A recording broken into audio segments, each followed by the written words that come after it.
सभी दर्शकों को मेरा जय भीम, नमो बुद्धाय, सत श्री अकाल, आदाब। आज मैं बताऊंगा कि बहन कुमारी मायावती और बहुजन समाज पार्टी ने किस तरीके से हमारा आरक्षण बचाने के लिए संघर्ष किया और पिछड़े वर्ग के आरक्षण के लिए मंडल कमीशन लागू करने के लिए किस तरीके से संघर्ष किया, किस तरीके से आंदोलन किए, किस तरीके से सम्मेलन किए। तो आज SM न्यूज़ द्वारा चलाई जा रही इस सीरीज बाबा साहब कांशीराम, मायावती, बहुजन स्वाभिमान और बसपा, इस टाइटल के तहत, शीर्षक के तहत शुरू की गई सीरीज में मैं आप सभी का स्वागत करता हूं।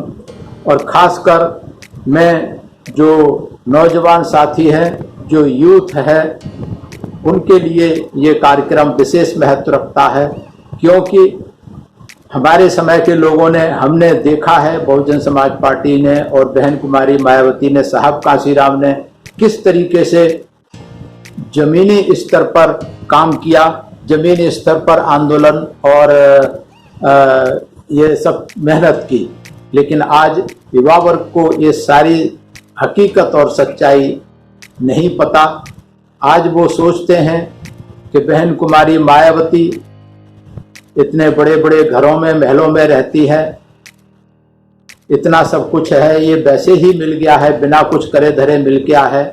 फिर उस पर जब चूंकि हमें अगर संघर्ष की कहानी पता नहीं होती किसी भी महापुरुष के या किसी भी मूवमेंट के, तो हम उसकी कीमत भी नहीं समझ पाते, उनके नेताओं की कीमत नहीं समझ पाते, उनके नेतृत्व की कीमत नहीं समझ पाते।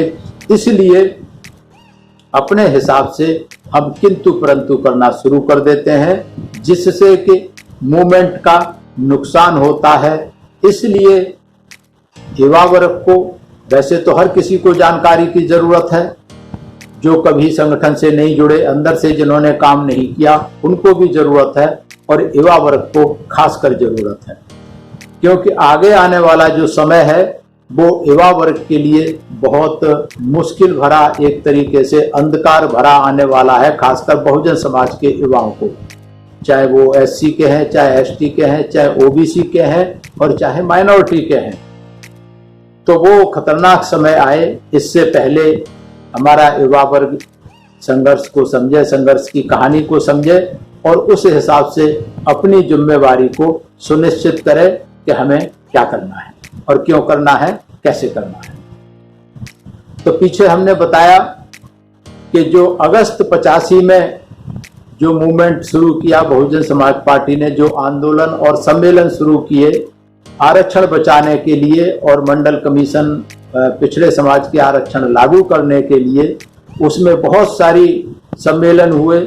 उसी तरीके का सम्मेलन मैंने पीछे बात कर चुका हूं। 8 दिसंबर 1986 को हरिद्वार में सम्मेलन हुआ, जिसमें बहुत सारे भारी तादाद में लोग आए, जिसमें साहब कांशीराम भी आए हुए थे, बहन कुमारी मायावती जी के अलावा। और साहब कांशीराम को उसमें 32,000 रुपए की थैली भेंट की गई थी। थैली क्यों भेंट की गई थी? क्योंकि साहब कांशीराम ने ये कहा था कि हमें संसद तक पहुंचना है और अपने पैरों पे चल के पहुंचना है। अपने पैरों पे चल के मतलब अपने संसाधनों से पहुंचना है। किसी उद्योगपति या किसी बड़े दूसरे ऑर्गेनाइजेशन से हमने आर्थिक मदद नहीं लेनी है। हमारे पास जो संसाधन है उसी से हमने चलाना है।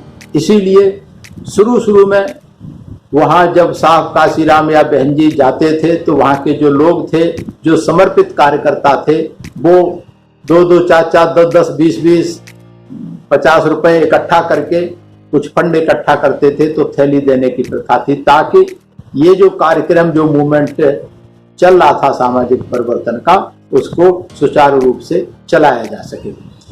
तो उस हरिद्वार की मीटिंग में बहन कुमारी मायावती ने लोगों को समझाया कि जब हम अज्ञानी थे, हमें अपना इतिहास नहीं मालूम था, तो कोई बात नहीं थी, लेकिन जब इतिहास पता चल गया, बाबा साहब अम्बेडकर ने सारा इतिहास जनता के सामने रख दिया। साहब कांशीराम ने देश के हर कोने से महापुरुषों के संघर्ष की कहानी, इतिहास की कहानी हमें बता दी।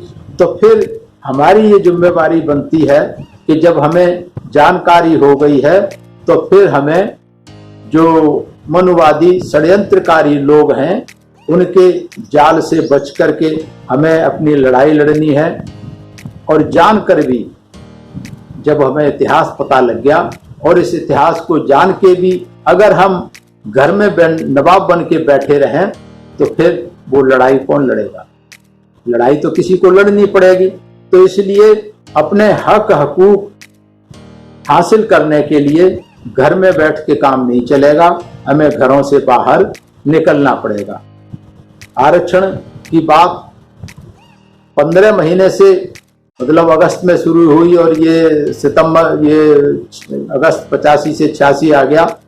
तो ये पूरे देश में जो बात चल रही थी इसमें 52% जो है पिछड़ा वर्ग, 22% अनुसूचित जाति और 10% अल्पसंख्यक का आरक्षण पूरा करवाने के लिए हर तरीके से पार्टी ने आंदोलन हर जगह चला रखा है और उसका मुकाबला करके हमें आगे बढ़ना है। और ये भी बताया कि इन 14-15 महीनों में ये जो आरक्षण समर्थक आंदोलन है, आरक्षण बचाओ आंदोलन है, ये काफी आगे तक निकल चुका है। उन्होंने बताया, साहब कांशीराम जी भी थे, उन्होंने बताया कि यहाँ जितने लोग इकट्ठा हुए हैं उससे 10 गुना लोग 23 सितंबर को आजमगढ़ के सम्मेलन में हुए थे, इससे पहले हो चुका था। तो मनवादी सरकार बौखला उठी। तब राजीव गांधी ने अर्जुन सिंह को लखनऊ भेजा। अर्जुन सिंह केंद्रीय मंत्री थे। उन्होंने जो हमारे शेड्यूल्ड कास्ट के जो नेता थे, कांग्रेस के जो सांसद थे, एमएलए थे, उन्हें सबको बुलाकर अर्जुन सिंह ने डांट लगाई कि अर्जुन सिंह ने कहा कि तुम्हें हम सारी सुख सुविधाएं दे रहे हैं, लाल बत्ती की गाड़ी भी देते हैं, सुख सुविधाएं दे रहे हैं तुम्हें और तुम्हारे रिश्तेदारों को, फिर भी आप जो है कांशीराम को नहीं रोक पा रहे। इतनी बड़ी बड़ी सभाएं कांशीराम और मायावती कर रहे हैं, आप इनको क्यों नहीं रोक पा रहे? बल्कि अर्जुन सिंह का उन नेताओं से कहना था, सामने साफ साफ कहा कि इन चमचों को क्या होता जा रहा है, इन चमचों को क्या होता जा रहा है कि अब ये सीधे नहीं चल रहे। चमचे का मतलब होता है या तो वो खाना बनाने के भगोने में काम आता है या जो छोटा चमचा है वो खाना खाने के काम आता है। तो अर्जुन सिंह ने कहा कि ये चमचे सीधे नहीं चल रहे, अगर हम खाना खाते हैं तो कहीं तो नाक में घुस जाते हैं, कहीं हमारे ठोड़ी में लगते हैं। तो क्या हो गया है, इनको जो है सबक सिखाना चाहिए, रास्ता सिखाना चाहिए, इनको आप कंट्रोल करें। ऐसा अर्जुन सिंह ने जो हमारे शेड्यूल्ड कास्ट के एमएलए एमपी थे उनको बुला करके डांट लगाई और हिदायत दी कि कांशीराम और मायावती के इस बढ़ते प्रभाव को आप लोग रोकें, लेकिन फिर भी नहीं रोक पाए। उसमें फिर आगरा में जो सम्मेलन हुआ, आगरा के सम्मेलन में बहुत भारी तादाद पर अर्जुन सिंह के कहने से रोकने की कोशिश की गई। 100 सरकारी अधिकारी लगाए गए वहां सम्मेलन में गड़बड़ी फैलाने के लिए। स्वयं कांशीराम और बहन कुमारी मायावती जी को जाने के लिए वहां रास्ते में अड़चनें पैदा की गई, लेकिन जैसे तैसे साहब कांशीराम वहां पहुंचे तो उन्होंने देखा वहां लाल किले पर प्रोग्राम था, लाल किले के मैदान में, तो वहां भारी भीड़ थी, उसको नहीं रोक पाए। लेकिन फिर भी उन्होंने उस प्रोग्राम में गड़बड़ करने के लिए जब साहब कांशीराम बोल रहे थे तो वहां एक सरकारी सांड को ले जाकर के उन लोगों ने प्रोग्राम को खराब करने के लिए भीड़ में घुसा दिया, लेकिन उसको पे भी काबू पा करके पब्लिक ने उसे बाहर निकाल दिया। तो कहने का मतलब ये है कि साहब क्यों बताते थे ये चीजें? ये इसलिए बताते थे कि किस किस तरीके के किस्म किस्म के ये हथकंडे सत्तारूढ़ पार्टियां, चाहे वो बीजेपी रही हो चाहे कांग्रेस रही हो, ये हमेशा हथकंडे लगाते रहे मूवमेंट को रोकने के लिए। तो इसलिए साहब कांशीराम ने कहा कि जब दुश्मन हद से बड़ा हुआ है तो फिर हमें किसी के सहारे नहीं रहना चाहिए, 2 पहिया और 2 पैरों पर भरोसा करना चाहिए, इनका इस्तेमाल करना चाहिए। 2 पहिया मतलब साइकिल और अपने पैरों पर और साइकिल पर भरोसा करके हमने मूवमेंट को आगे बढ़ाना है, किसी के भरोसे हमने नहीं रहना। तो इस तरीके से साहब काशीराम ने लोगों को समझाने का काम किया और ये भी बताया उस मीटिंग में कि इससे पहले जो 1985 में बिजनौर का चुनाव हुआ था वो बहुत महत्वपूर्ण था, जिसमें बहन कुमारी मायावती चुनाव लड़ रही थी। वो जीत तो नहीं पाई, तीसरे नंबर पर रही, लेकिन वहां सत्तारूढ़ पार्टी और विपक्ष की बाकी पार्टियों की जड़ें हिला दी थी। तो साहब ने कहा कि बिजनौर में बीएसपी की 4 जीपों का मुकाबला करने के लिए कांग्रेस को 1430 जीपें लगानी पड़ी। कांग्रेस ने जितना पैसा सिर्फ पेट्रोल में फूंका उससे आधे से भी कम में हमने पूरा चुनाव लड़ लिया और उनके विरोधियों के छक्के छुड़ा दिए। तो इस तरीके से किस तरीके से मनोबल हमारा बढ़ा। तो साहब ने ये भी कहा कि आज के दौर में राजा रानी के पेट से नहीं बनता, बल्कि मत पेटी से वोट के माध्यम से निकलता है। जब हमारा वोट 85% है तब राजा भी 85% वालों का बनना चाहिए, ना कि 15% वालों का। उसके बाद अगला आरक्षण समर्थक सम्मेलन हुआ हल्द्वानी में 23 नवंबर 1986 को। हल्द्वानी में वाम से BS4 और BSP की तरफ से सभी लोगों का एक जनसभा का आयोजन किया गया, जिसमें भी बहन कुमारी मायावती और साहब काशीराम गए थे। वहां बहन कुमारी मायावती जी ने उनको बताते हुए, भीड़ को बताते हुए समर्थक जनसभा में कहा कि समाज की जो वर्ण व्यवस्था पर आधारित है, जिससे देश के मूल निवासी हमेशा गुलाम और लाचार बने हुए, बहुसंख्यक समाज को, जो बहुजन समाज है, उसको 6000 से अधिक जातियों में तोड़ करके उनके हक हकूक और अधिकारों का हनन किया गया और हमारी जो ताकत थी 85% की, उसको 6000 टुकड़ों में बांट दिया गया। जिसी कारण से मात्र 15% वाले जो लोग हैं तथाकथित सवर्ण लोग, वो हम पर सदियों से शासन करते चले आ रहे हैं। तो ये व्यवस्था ठीक नहीं है। बहुजन समाज के लोगों को जुल्म और जाति का मुकाबला करने के लिए तैयार होना चाहिए। जो भाईचारा आपस में जो तोड़ा हुआ है मनुवादी लोगों ने, उस भाईचारे को आपस में हमने बनाना है, इकट्ठा करना है। इसके बाद अगली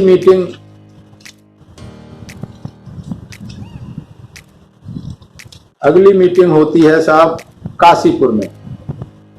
काशीपुर में मीटिंग होती है जो आजकल उत्तरांचल में है।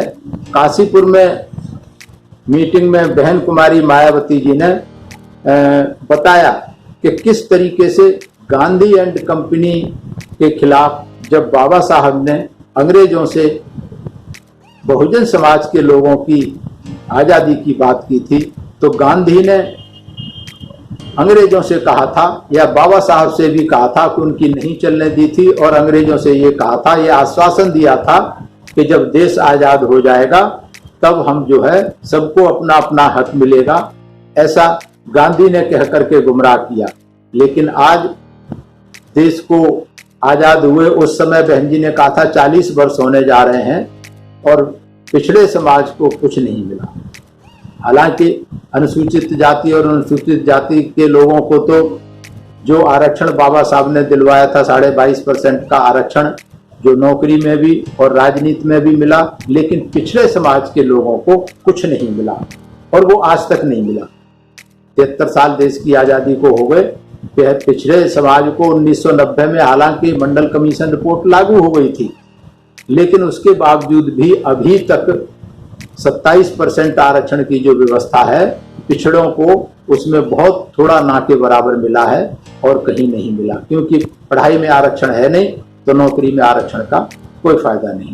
तो इस तरीके से जो बाबा साहब के साथ चलने वाले थे, बाबा साहब की विचारधारा की बात करते थे जो लोग, वो चाहे बाबू जगजीवन राम रहे, चाहे संघ प्रिय गौतम रहे, चाहे BP मौर्य रहे, ये सब जो थे बिक गए, कोई कांग्रेस में चला गया, कोई बीजेपी में चला गया। इस तरीके से जो बहुजन समाज पार्टी का बहुजन मूवमेंट जो बाबा साहब ने शुरू किया था, वो इन लोगों ने, हमारे लोगों ने ही जो बिक गए, चमचे या दलाल बन गए, उनके बीच में जाकर के खत्म कर दिया। लेकिन धन्य है मान्यवर साहब कांसीराम कि इसी बीच में इस रुके हुए कारवां को बढ़ाने के लिए, आगे चलाने के लिए हमारे बीच में मान्यवर साहब कांसीराम आए और हमारे बीच में एक संकल्प लेकर के आए कि इस बहुजन समाज को हुक्मरान समाज बनाना है। तो इस तरीके से साहब कांसीराम ने भी वहां कहा कि चुनाव में हमें समझाना है लोगों को और एकजुट होने के वोट डालने के लिए हमें बताना है। बाबा साहब के बीच अब से पहले बीच में समय यदि हमारे बहन जी ने कहा कि बाबा साहब के जाने के बाद अगर हमारे लोग बीच में संघर्ष करते, हमारे पूर्वज संघर्ष करते, तो हमारे हालात समाज के ये दिन नहीं होते। सवर्ण समाज पर हमारे लोग मांगते नजर नहीं आते, क्योंकि हमारे चाहे एमएलए हैं, चाहे एमपी हैं, चाहे मजदूर हैं, हाथ फैलाने वाले बन गए हैं, मांगने वाले बन गए हैं। ये कारण ये रहा कि बाबा साहब के जाने के बाद और साहब कांसीराम के बीच तक के समय में कोई हमारा महापुरुष या कोई ऐसा नहीं हुआ जिसने हमारी लड़ाई लड़ी हो। तो साहब कांसीराम जब आए तो उन्होंने कहा कि हमें इस मांगने वाले समाज को देने वाला समाज बनना है। जो हाथ ऐसे करके रहता है उस हाथ को देने वाला समाज बनाना है। ये साहब कांसीराम ने सबको समझाने की कोशिश की, सबको नारा दिया कि हमें अपने मांगने वाले समाज को हुक्मरान समाज बनाना है, जो कि देने वाला होता है, और जो हुक्मरान होता है उसके ऊपर कोई अन्याय, अत्याचार, ज्यादती नहीं होती। इसके बाद अगला सम्मेलन 1 जनवरी 1987 को मथुरा में होता है। बामसेफ, DS4 और बहुजन समाज पार्टी के नेतृत्व में माट के कस्बा में होता है आरक्षण समर्थक सम्मेलन। और इसमें भी बहन कुमारी मायावती जी ने बताया कि किस तरीके से कांग्रेस लगातार 40 वर्षों तक बहुजन समाज के लोगों का शोषण करती आई है। इनके हक हकूक अधिकार में कभी भी कोई काम नहीं किया और इनके वोट जो है खाली झूठे आश्वासन देकर के इनके वोट बटोरती रही है और अपनी सरकार बनाती रही है। क्योंकि कांग्रेस की जो सरकारें बनी शुरू से लेकर के अंत तक वो बहुजन समाज, खासकर अनुसूचित समाज और मुस्लिम समाज के वोटों से बनती रही थी। ये उनका बेस वोट था। लेकिन जब साहब कांसीराम ने बहुजन समाज के लोगों को समझाया तो कांग्रेस कमजोर हुई, कांग्रेस की सरकारें बननी बंद हो गई। तो इस तरीके से भारी तादाद में ये जो आरक्षण समर्थक आंदोलन था, ये जो सम्मेलन हो रहे थे, इनसे जागरूक हुआ समाज। तब कांग्रेस के नेताओं में घबराहट पैदा हुई, छटपटाहट पैदा हुई और एक भूकंप सा आ गया कांग्रेस के अंदर और सभी मनवादी पार्टियों में। तो इस तरीके से आपने कहा कि ये जो साजिश रचते रहे ये समझ में आ गई है, साहब कांसीराम ने लोगों को समझा दी है, तो ये बहुत दिनों तक चलने वाली नहीं है। मुस्लिम समाज के बारे में बहन कुमारी मायावती जी ने बताया कि कांग्रेस में के राज पर दिन प्रतिदिन दंगे होते रहते थे, सांप्रदायिक दंगे, जिसमें एक तरफ मुसलमान मरते थे और दूसरी तरफ अनुसूचित जाति के वाल्मीकि या चमार, ये ज्यादातर लोग मरते रहते थे। तो दंगे कराने से उनको फायदा होता था, दंगे कराते रहते थे। मुस्लिम और गरीब लोग आपस में मरते रहते थे और कांग्रेस के नेता खुश होते थे ये देख करके। तो ये जब समझाया साहब कांसीराम ने, बहन कुमारी मायावती ने, बहुजन समाज पार्टी के कार्यकर्ताओं ने, तो आपस में भाईचारा बना। अनुसूचित जाति के लोगों में, पिछड़े समाज के लोगों में और मुस्लिम समाज के लोगों में आपस में भाईचारा बना, जिसके कारण बहुजन समाज पार्टी शक्तिशाली हुई। शक्तिशाली बनाना होगा और ये समझाया वहां भी कि उसूल के हिसाब से जो 85% बहुजन लोग हैं उनके 85% वोट हैं, तो वोट वालों की सरकार बननी चाहिए, नोट वालों की सरकार नहीं बननी चाहिए, क्योंकि बाबा साहब ने वोट का अधिकार दिलाया। हर व्यक्ति का एक वोट और हर व्यक्ति के एक वोट की कीमत एक होती है, इसलिए हमें अपने वोट का सही इस्तेमाल करना है। इस आधार पर हम अपनी जो बनी बात है उसको, बिगड़ी बात है उसको बना सकते हैं। और चुनाव के समय ये भी बताया कि ये जो नेता हैं चुनाव के समय आते हैं, घर घर जाते हैं, हाथ जोड़ते हैं, इनको कुछ न कुछ लालच देते हैं और जब सरकार बन जाती है उसके बाद 5 साल तक इनको आने की जरूरत नहीं होती। क्यों नहीं होती? क्योंकि बहुजन समाज के लोग उनसे अपने वोट की कीमत ले लेते हैं। वो चाहे दारू लेते हो, चाहे पैसे लेते हो, चाहे साड़ी और जलेबी या मुर्गा लेते हो, कुछ भी लेते हो, लेकिन वोट की कीमत ले लेते थे। तो इस तरीके से मूवमेंट में वोट की कीमत को भी समझाने का काम किया। इस तरीके से ये मूवमेंट लगातार चलता रहा। ये मैं बताना चाहता हूं आज के नौजवान युवकों को, और जो किंतु परंतु करते हैं कि बहन कुमारी मायावती तो ये हो गई वो हो गई, उनके लिए ये जरूरी है जानना कि किस तरीके से बहन कुमारी मायावती जी और साहब कांशीराम ने संघर्ष किए। जो मूवमेंट यहाँ तक पहुंचा, बहुजन समाज पार्टी राष्ट्रीय पार्टी बनी, तो वो ऐसे ही नहीं बन गई। मात्र 11 साल में सत्ता में पहुंची तो ऐसे ही नहीं पहुंच गई, और 13 साल में राष्ट्रीय पार्टी बनी। तो उसके पीछे बहन कुमारी मायावती और साहब कांशीराम का बहुत जो क्या कहना चाहिए विकट संघर्ष जो रहा है, जमीनी संघर्ष रहा है, उस सब का ये परिणाम है। आज बस इतना ही, आगे कल मिलेंगे इसी समय 6 बजे SM न्यूज। और मेरा सभी दर्शकों से निवेदन है कि अगर आपको ये सीरीज पसंद आ रही है, आप SM न्यूज को लाइक करें, शेयर करें और कमेंट्स के द्वारा हमारा दिशा निर्देशन और मार्ग निर्देशन भी करें कि आप क्या हमें कहना चाहते हैं, बताना चाहते हैं। सभी को मेरा धन्यवाद, सभी को मेरा प्रणाम। जय भीम, नमो बुद्धाय। अगर आपने अभी तक हमारा चैनल सब्सक्राइब नहीं किया है तो सब्सक्राइब करें और घंटी का बटन बिल्कुल भी दबाना ना भूलें, ताकि सभी लेटेस्ट खबरें पहुंच सकें आप पे सबसे पहले।